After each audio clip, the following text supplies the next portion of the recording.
Request nyo to, healthy habits para sa healthy skin, narito na yan. Medyo marami-rami ito, pakinggan nyo maigi. Let's go! Maraming mga tao ngayon ang into skincare. Meron din ang dami-daming pinagbibiling mga products para labang magkaroon ng magandang complexion. Pero may mga natural na pamamaraan para maging healthy at glowing parati ang inyong mga skin.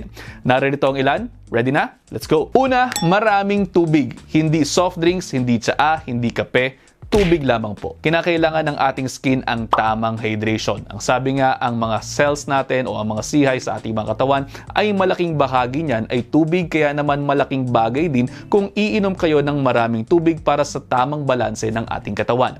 Kaya naman again, sa halip na coffee, sa halip na juice, sa halip na sweetened beverages tulad ng paborito ninyong soft drinks, tubig lamang po ang inyong mga inumin. Pangalawa, mag-apply kayo ng sunscreen. Ako medyo late ko na ito na-discover kaya medyo pinagsisisihan ko rin ang hindi paglalagay ng sunscreen, pero hindi pa naman huli ang lahat. Mag-apply kayo ng sunscreen habang tayo po ay nai-expose sa mga UV rays sa araw. Pwede rin kasi nakaka-apekto yan sa ating mga skin at nag-a-accelerate yan ng ating aging. Nasisira kasi ng UV rays ang elastic at collagen tissues ng ating skin, kaya nagkakaroon ng sagging, ng stretching at ng wrinkles. Pwede rin po magkaroon ng discoloration, ng age spots at actually pwede rin ng cancer. Kaya bago kayo lalabas ng bahay, protection muna, maglagay ng sunscreen. Pangatlo, healthy eating. Sabi nga, nagsisimula ang healthy outside mula sa ating mga healthy inside. Kaya ibig sabihin nun, kinakailangan proper nutrition pa rin. Mainam na kumain ng mas maraming prutas at ng gulay na mayaman sa vitamin C. Ang vitamin C kasi ay kilala bilang isang antioxidant na nakatutulong sa paglaban sa harmful effects ng free radicals sa ating mga balat, at kailangan din po yung vitamin C para mas mabuo ng tama ang collagen,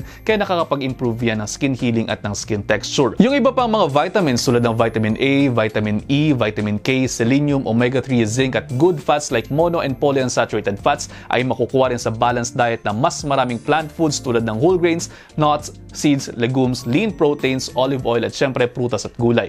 Kaya kung nahihirapan, magpakonsulta kayo sa isang dietitian. Ika-apat, mga kapatid, matulog po kayo ng mahimbing. Lagi sinasabi na tuwing tayo ay natutulog, dyan po nagkakaroon ng tamang pagre-repair, kaya kung inaantok kayo, matulog po kayo.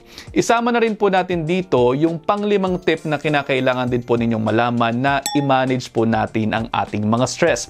Dahil kapag tayo ay parating nasa stressed side, maaari pong nagkakaroon ng dysfunction ng ating mga immune system na nadadamage din po yung ating DNA, at lahat ng yan ay po pwedeng makadagdag sa skin aging.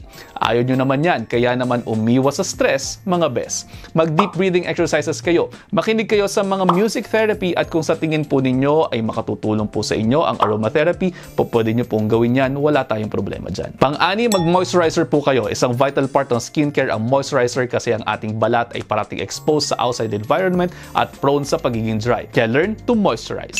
Pang-pito, gumalaw-galaw po kayo. Hindi pa rin po kayo makakatakas sa payong mag-ehersisyo araw-araw dahil hindi lamang po sa pagpapababa ng timbang associated ang exercise. Nakakapromote din po ito ng healthy at youthful-looking skin. Nakakatulong din kasi ang exercise sa pagdaloy ng ating mga dugo. Mas nakaka-deliver ng mas maraming good nutrients sa ating skin cells, kaya naman mas nakaka-nourish yan.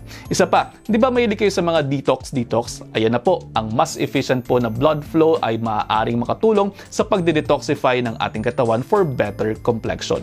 Kaya ayan naman po ang ating mga tips para sa ating healthy and glowing skin na lahat na siguro tayo ay gustong-gustong magkaroon. Simple lamang po ang mga ito, simple lamang na mga gawain, pero malayo ang mga mararating. At ayun, sabi ko naman po sa inyo, ayaw ko lang naman talagang nagkakasakit kayo, kaya naman narito pa rin po ako sa harap ninyo, nagpapaalaala sa inyo. At sa huli, ano't ano man ang mangyari, tayo lang din naman talaga ang magtutulong-tulungan, kaya naman yun lang for now, i-digest nyo muna dahil ang gusto ko ay healthy kayong lahat. See you ulit next episode. Ingat!